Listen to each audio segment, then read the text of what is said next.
Tadi misalnya Anda makan, dan itu murah sekali, hanya butuh satu piring. Setiap kunyahan kamu muji Allah, setiap minum kamu muji Allah. Itu redaksinya Rasulullah SAW disebut Allah sangat ridho ketika seorang hamba makan, kemudian dia memuji Allah. Atau minum, kemudian dia muji Allah.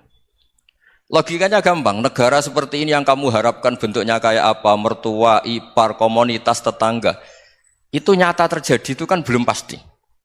Sementara yang mesti terjadi adalah kamu butuh makan, kalau tidak mati.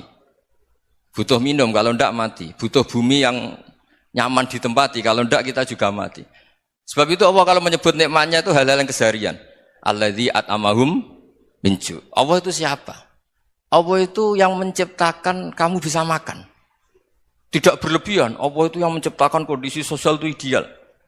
Zaman Nabi itu ya ada orang munafik. Orang-orang pilihan Allah itu juga diuji orang sekelilingnya yang macam-macam. Semua diuji sesuai konteks zaman dan waktu. Nah, tapi ada ibadah-ibadah yang selalu disarankan Nabi. Sampai Nabi itu pernah ditanya, Ayul Islam ya khairun ya Rasulullah, Islam terbaik itu gimana?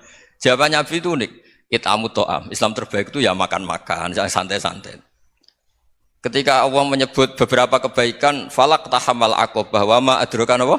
Mal aqobah. Terusannya apa? Fakku rokobah. Terusannya apa? Au it'amun fi yaumin di masghubah. Ya, itu acara makan-makan itu juga Islam.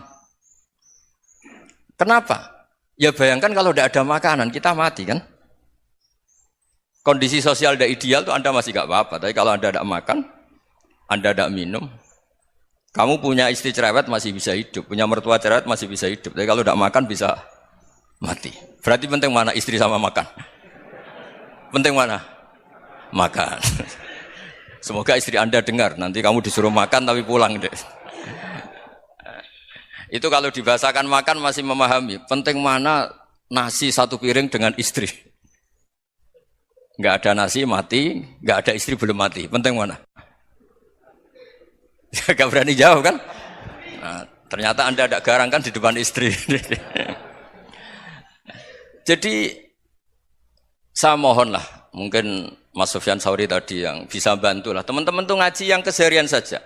Karena kita nyari ridha Allah itu berdasar firman Allah. Dan firman Allah itu menyebut keseharian tuh riang, gampang. Yaitu tadi misalnya, wa min ayatihi manamukum bil-laili wan-nahar. Termasuk ayat-ayat Allah itu kamu tidur. Maka dulu itu ada guyonan, ada tokoh Mu'tazilah. Kelompok dalam Islam yang berpikir, manusia itu bisa menentukan ikhtiarnya sendiri.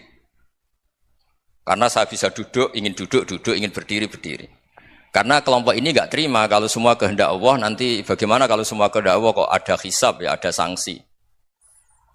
Lucunya itu, dia akhirnya, ini cerita ya, mencintai seorang perempuan, cantik sekali. Dan itu dia menjadi ahli sunnah itu oleh hal-hal yang sepele. Karena istrinya cantik, ya namanya suami istri itu hubungan intim. Terus ditanya, Mas, masih ingin lagi? Masih. Silahkan diulang lagi. Wah ya tidak bisa. Katanya manusia bisa menentukan yang diinginkan. Itu tobat itu.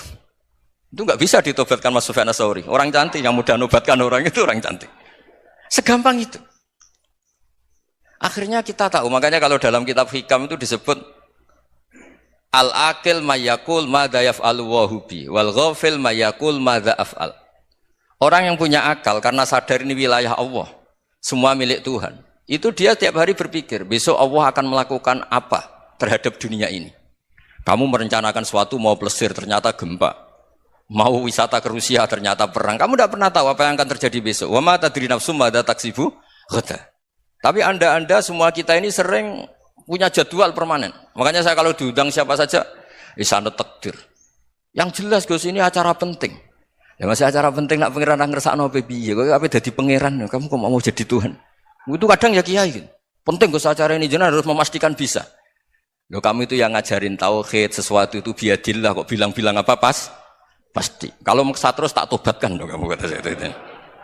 Ya kalau gitu Gus bilang insya Allah. Wah itu hati saya, fisik saya, roh saya sudah bilang insya Allah. Tidak usah kamu latih kata saya. Nah hal-hal tauhid keseharian itu gampang sebetulnya. Wal ghafil yaqulu madza af'al. Tapi orang yang lupa Allah dia setiap hari bilang, besok apa? Kita bisa melakukan apa? Seakan-akan dia itu aktor, dia penting, dia subjek permanen, dia. Padahal kita ini hanya objek kehendak Allah Subhanahu wa taala.